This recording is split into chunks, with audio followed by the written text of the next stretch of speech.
Invites off. Offity off. Okay. All good, AJ. All good. Don't you worry, your pretty little head. You do what you gotta do. We all understand. Okay. This lesson I called confidence reinforcement because a lot of you guys know a lot of the lessons. It's been a lot of reiterating a lot of the same things, especially when it comes to like body language, affirmations, smiling, things like that, right? It's no secret that that is kind of key to confidence and building self-trust and action and all of those little steps that we've learned along the way and kind of just have gotten deeper in on slowly. So today is a little bit more reiteration on this. However, it is by this podcast I listened to is by the woman who literally coined the term power poses. And so she knows a lot of the research behind why these techniques work. And so I kind of wanted to share that stuff with you because it's a refresher, but it's also helping you understand the science behind why this stuff works. Pieces will think of the roses. So starting off, like body language. So body language, 80% of our communication is actually body language. How we carry ourselves sends messages back to our brain of if we are safe, if we're not safe, if we're confident, or if we're not confident. So our bodies are constantly communicating to our brains and sending signals of what stage we're at and how we feel constantly.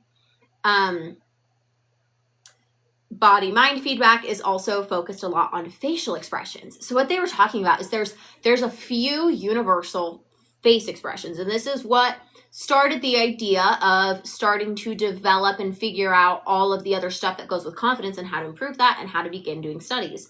So some of the universal emotions of facials would be like a smile equals happy, sad would equal crying, opened eyes means surprise. These are universal signals that our facial expressions give, right? So they basically looked at this and they're like, well, if these few things are universal, that must mean it's like we were hardwired and already came into this world with an association to those. Just humankind just already acknowledges that from birth, essentially, what those are, right? We're hardwired with that.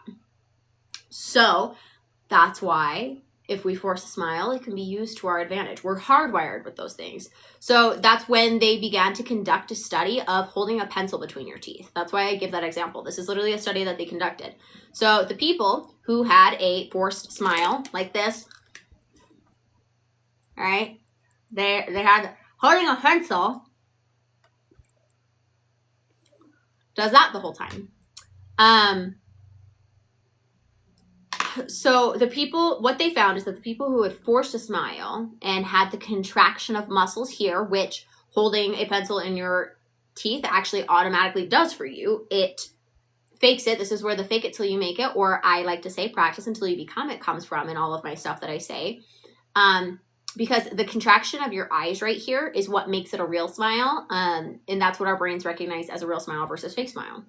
But the people who were a part of the experiment, holding a pencil between their teeth, at the end of it, they were in better moods and they basically liked the experiment more. They liked the people more. Anything that you put in front of them, they were more open to and happier with than the people who did not hold them.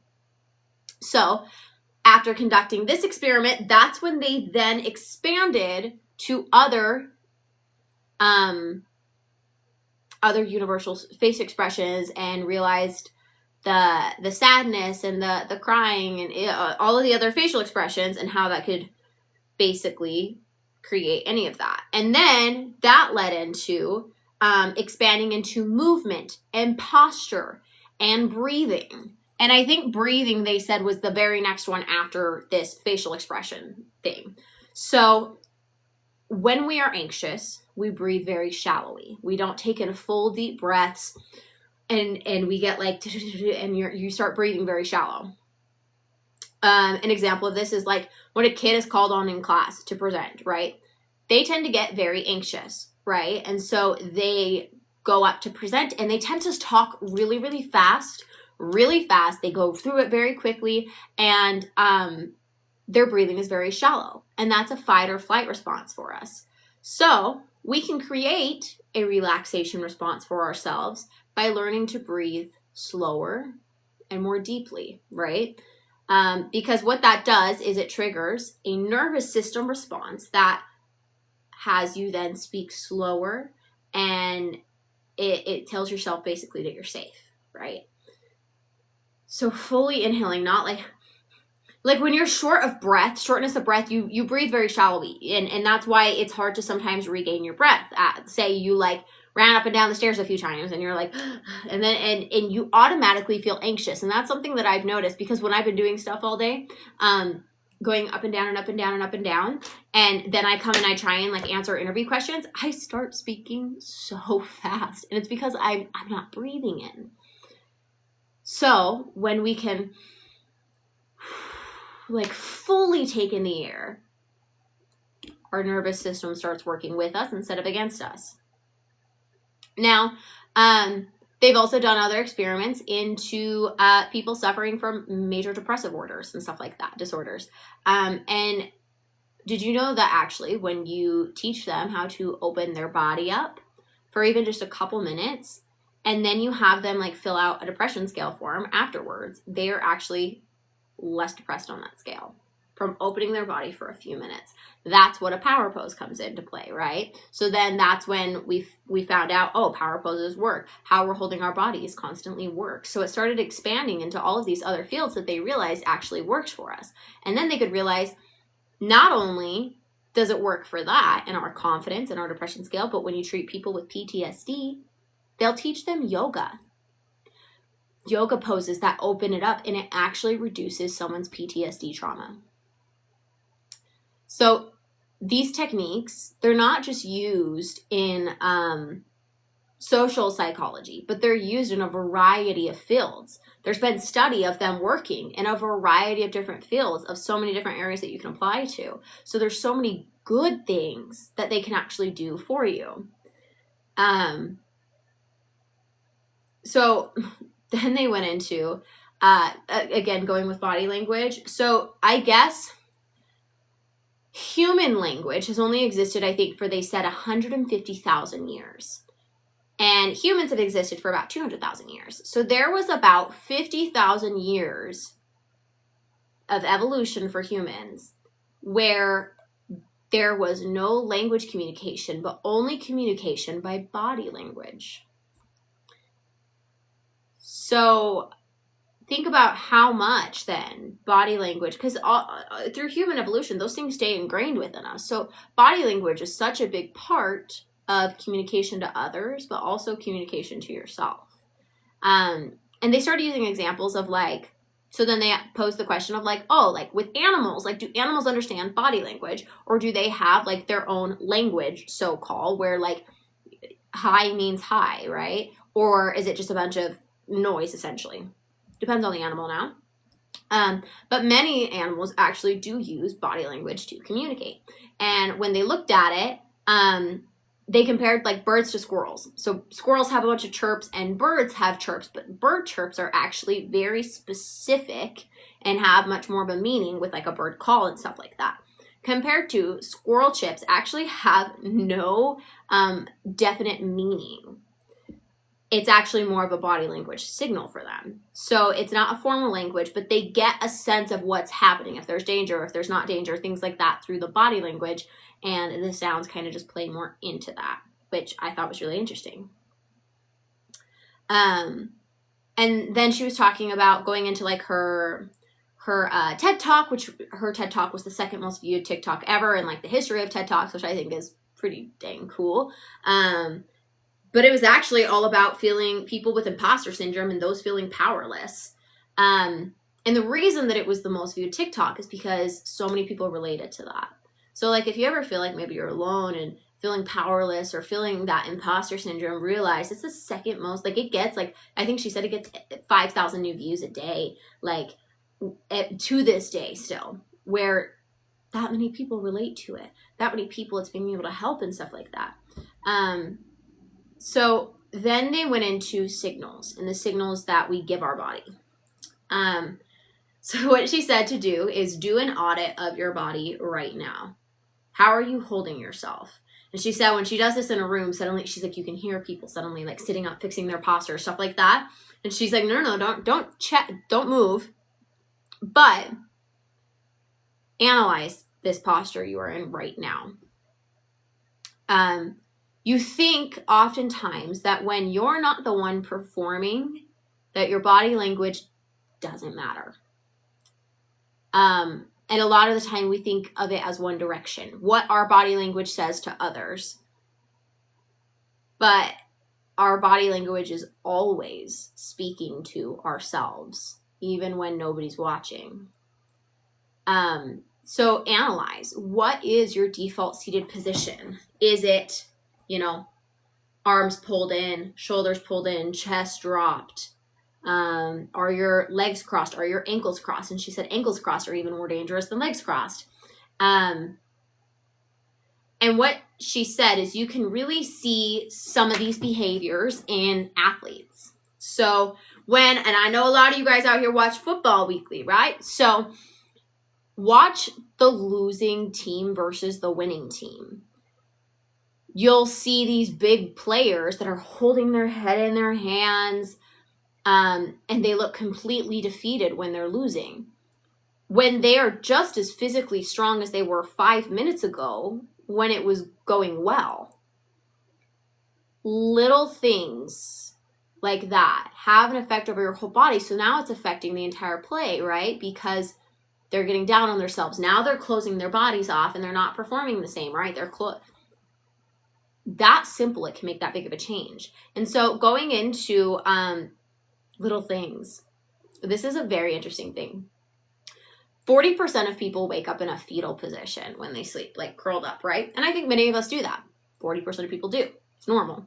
However, there was a study that is proven that you are proven to be more anxious than those who don't wake up in that position. Now, they don't really know if you're sleeping in that position because you're anxious or if you're anxious because of sleeping in that position. But nonetheless, what they were saying to do is if you catch yourself waking up like that in the morning, first thing you should do in the morning is like stretch out like a star and open your body because it's been like this all night. So to stretch your body out like you're alone in your bed, whatever, just stretch your body out in the morning and give that first sense of openness to start your day.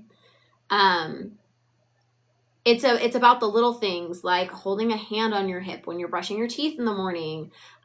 People who work a lot and are in like these confined little office desk spaces, right? A lot of people are that work in an office. Everything's right here, right? Like when you're looking at this, I mean, heck, look at my desk right now.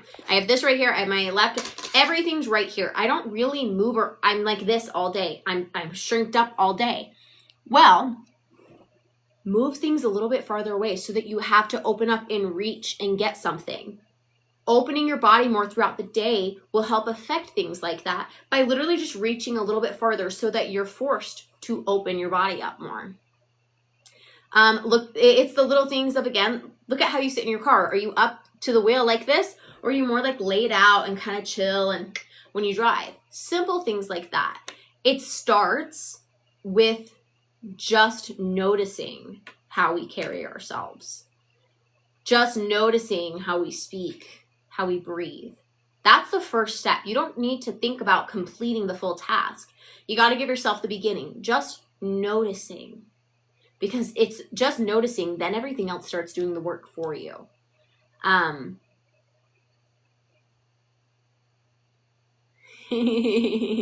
Yeah, Jeremy. I sleep on my side. It hurts when I lay on my back. I'm a big back sleeper. So people's source of personal power has been proven to get restored by having our sense of agency by opening up. We literally gain a sense of like power that we're in control, that we've got this by literally just opening up our bodies. It was crazy how much time she spent talking on how important it is to open our bodies up. Such a small thing, but this controls this. all of this sends signals to this, which makes sense why when we're like this, we're not feeling that great, because all day it's like, we're not doing good, we're not doing it, I don't believe this about myself. And it stirs and it creates all of that. And simply opening up, maybe doing some yoga in the morning, poses that open your body more, literally is life-changing. So reports from studies a year later of like people doing this, these are like self-reports now, but people reaching out a year after just doing this like therapy yoga for themselves, how to open up, they literally would call up and they're like, I moved out of my parents' house. I have a job now. I got this. I got that. They're finding success suddenly, literally just from doing that. Something so small, opening your body. And they find all this newfound success. So it works. It quite literally changes people's lives, kind of just like what we're doing here. So encouraging people to open up, even if it's when you're alone. And the thing is you start at home, you start alone where you don't feel threatened, right? Because big social situations can be very intimidating. A lot of people maybe have gone through some sort of trauma that makes it very hard in social situations that freak them out, right? So that's okay to do it alone, to do it in the comfort of your home. That is completely normal. That's where we want to start, where we feel safe, in our comfort zone, right? And then we can build up to social situations. But how we tell our story to ourselves, it matters, right? We have a story of what we're good at and what we're capable of for ourselves. So even though when we're alone, to say to ourselves, like, I'm going to do this because I know I'll do it. I want to be this version of myself. I am capable of this, and building that proof, we write our own narrative. And the example they were giving of is this guy. They're like, I have a friend who, when he runs, sorry, this is like low-key distracting me. I don't know about anyone else. But when he runs, even if he sprains his ankle, he told himself he was going to go 6 miles that day. And so what he does is he'll limp the rest of the way, even if it's only a mile out, because nobody else would know if you finished or quit early or something. But he's like, but I'll know. And I need to prove to myself that I can do this anyways. And so it's obviously that's an extreme scenario. Please don't injure yourself and push through it, because that could lead to more injury. But it's the little things of like when things get hard and we want to stop, telling ourselves, don't listen, because your mind will give up before your bodies ever will. When I'm holding a plank in my workout class, my mind is like, I can't do this anymore. And guess what? My body is fine. My body could probably do it for 5 more minutes. You know, your brain will give out way earlier than your body ever will on things like that. So create that own narrative for yourself, because at the end of the day, you will know. And that's what matters. It doesn't matter if you impress somebody else. It matters about you. So we own our narrative. When you look at older people, physical health outcomes, it's actually older people who have a positive narrative about how they got to where they are in life that live longer than the people with negative narratives. And this is a study that they did on this as well. And they could come from the exact same circumstances, same job, same income, same this, same that, same scenarios. But someone who had a positive, happy outlook will live so much longer than someone who always had a negative outlook. It literally affects your mortality. When I was a runner, it meant more to me to finish than exactly, AJ. The finishing is all that matters. So then it goes into this crazy thing, which I thought was a wild thing to realize, that obviously, like, when you don't feel very confident, our mindset is our attitude. Yes. When we don't feel very confident, we tend to feel very powerless, right? Like, we don't have a lot of control over the situation. We just feel powerless. We feel lost. So people who feel powerless, did you know that it actually makes you less able to be authentic? Crazy. Something as simple as like an interview. They don't come across as authentic, and the body language is on the same scale as the body language deception. Body language of being low confidence is actually on the same scale as deceptive body language. So when people are knowingly lying to someone, a lot of the time we think eye contact, look me in the eye, right? When you say this, and we think eye contact is what matters, but it actually doesn't. That isn't what's most important. What happens is your body needs to be sync with your language, and so like your words and your body need to be synced together. So if you're telling a super happy story without happy body language, it doesn't feel authentic. And people don't really know why, because, people are analyzing, but they don't know why. But something just feels off. And it's typically because what the words you're saying and your body language aren't syncing up. It doesn't make sense. And so people can't quite put their finger on it, but they're like, this just doesn't seem right. They don't seem authentic in what they're saying. And they gave an example of like when you're a little kid and you say you're sick, right? If you tell your parents you're sick, and that's kind of more like a sad emotion, right? Kids faked being sick growing up.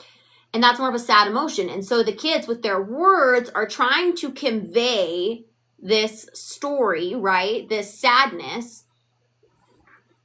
Chanel's at my foot. They're trying to convey this sadness, yet their body language doesn't add up, and parents can see right through it and the deceptiveness behind it.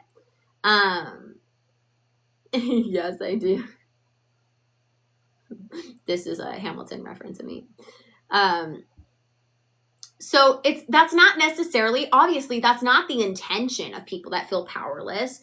But in a way, you're actually lying to yourself, right? Because you're saying all this, but you don't really believe it because your body's not showing it. They said, watch Shark Tank. Watch Shark Tank. People will come across super confident about something, in the way that they tell their story just doesn't match their body language. So their body language may be super confident, and their story, they aren't as confident in that. And so you can see the judges or the sharks, they sense that, and you can see them almost cringe at some of it. Versus someone who could maybe be less qualified, not as educated. Obviously, they're very smart because they created this amazing project, but they may not be as qualified as somebody else, but they really believe and know what they're doing, and they're able to convey this authentic conviction about the product, and they're in sync, and they're the ones who get the deal. They're the ones who get the offers. So how you tell your story to yourself is so important, because you need to sync those up. Because again, if we're wanting to like get someone to hire us, we can't be completely shut off. Oh, I would really enjoy this job. I have been working really hard. Like, do I seem sure of what I'm saying? Oh yeah, I would really love this job. No, I need to be like, I would love to have this job and work for you. I'm passionate about it because of this. But if you're like, well, I'm really passionate about doing this sort of thing. I'm like, are you? I can't. You're saying it, but like your body is telling me something else. Your body's telling me you don't want to be here, or like you're uncomfortable, not sure. Do you see the difference? So for those of you that maybe have been struggling to get a job, I know that happens regularly in here, and it's a hard market right now anyways. Maybe start practicing in a mirror. Practice in a mirror. Do you know how much I have to practice my body posture for like pageant walks and stuff so I look right on stage? Practice in a mirror, looking at yourself and learning how to open up to yourself first, where you feel safe and comfortable, right? Then the next part that they said is there's this self-affirmation theory, right? And she was like, now this isn't the theory of saying I can do this, I look great, I'm going to win this, I'm the da-da-da-da-da. I never knew this, but it doesn't always work for everybody.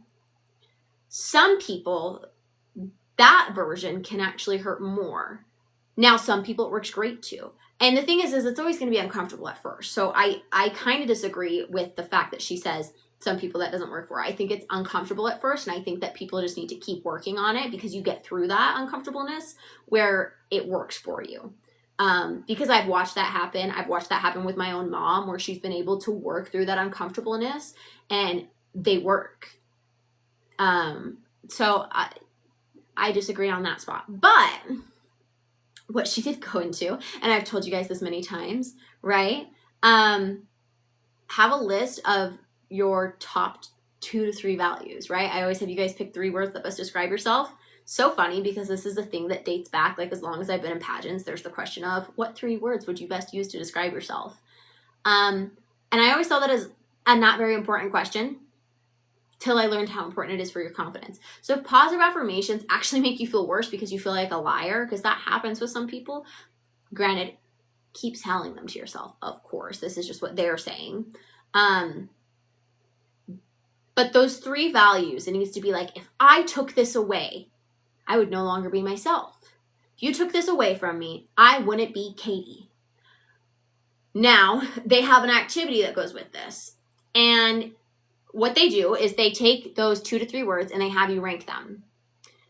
Then write a couple paragraphs about that word that you chose. So the first one being like about a time that you expressed it. And then the second time, about how it felt to express this. And what they found is that when they had them do this, that they could take them and do a difficult task afterwards, like a math test or a debate. And what happens is those people do better on those things after that exercise. They would perform better on a math test, because what that does is it decreases a stress level in the hormones, because it creates an anchor. And what you say is, it affirms that no matter what happens during this math test, I'm still going to be that person that walked in here. I'm still going to be the same person when I walk out. That doesn't take these things away from me. How the heck could it take things away from you? It's a dang math test. You know, it doesn't take those 3 things that if you took away from yourself, you wouldn't be you. Well, that doesn't affect these 3 things, so it's not that important. So what it does is it deems in your brain, less important now, and now we actually perform better than we would have, because we're not basing our self-worth off of that. It's less important. So yeah, that but again, those words, before I move on, those words have to be important to you, not someone else, not what someone else would say about you. Important to you. Important to you, or else that doesn't work. They have to be important to you. Something you truly, truly know about yourself. Grant says loyal, reliable, and honest. See, you take those things away from Grant and he is no longer Grant. You cannot take those things away from him. He will be loyal anyways. He will be reliable no matter what. And he will be honest regardless. A math test doesn't make him unloyal suddenly, or unreliable, or not honest for everybody else in his life, right? And it makes that other thing less important. So remember those 3 things before. And I've told you guys this many times before, but again, this is like giving you the reason why this stuff works. So there's the self-perception theory, which if you see yourself doing it, you become it as well. This is another technique. The visualization part of it, right? Higher confidence comes from building evidence, which is why I've had you guys set goals before, so that we can look back and see how far we've come. And then tiny tweaks leading to big changes. So they call it the self-nudging. They were like, don't set New Year's resolutions. Those are not good for you. They tend to be big and grandiose, and there's a lot of steps, and we tend to fail. Like someone that makes a New Year's resolution, I'm going to go to the gym every single day. I'm going to go to the gym 6 days a week, 5 days a week. Odds are, at some point during the year, you're not going to be able to make it 5 days a week. At some point, you're going to fail that. That is such a there's so many steps, and it's such unrealistic expectations for yourself. So just say you're going to go to the gym more often. Don't give yourself such specifics and unrealistic expectations to live up to, because life happens. Things happen. Unpredictable things always happen, right? That's why we always joke whenever, like, if you have a gym membership and you go, and you're at the gym every day, every year, all the New Year's resolutioners flood in, and then like after the first month, it's like back to normal. It's because it's unrealistic to set such crazy expectations for ourselves instead of focusing on little things. Exactly, AJ. You say you do something daily, you miss a day and you get off track. So believe in just doing a little bit better next time instead. Just doing a little bit better next time. If you're scared of public speaking, don't focus on giving the perfect speech. Like, don't focus on the big everything all at once. Focus on the next time that you have to public speak. Breathing better. Focus on not holding your hands to your body by holding a water bottle so that you physically can't. Things like that. That each time you get just a little bit better, and then before you know it, you find yourself eventually there. You know? I told myself 3 days a week and I could add days, but not feel bad if I... Exactly, see? I don't see your 3 words. I don't see them, Amit. I think it got filtered. I don't see them. I think it got filtered. But that is today's lesson. That is where that one ends. That's where that one ends for today. But if that just makes a little more sense, obviously you guys have heard this stuff before, but if it just makes a little bit more sense on like what I've been saying and the reason why the stuff I teach you actually works and is so powerful, I think it's important to have a full understanding of that stuff. Because the only way to create recognition, the only way to create growth is by knowing, right? You don't know what you don't know. And so you don't know why things work unless someone's going to tell you. I can say do it, but like if you don't really know why it works or that it's been proven, maybe you don't believe in it, you know? And if you don't believe in it, it's not going to work. When we have preconceived ideas, it doesn't work. They did an experiment on, what was it?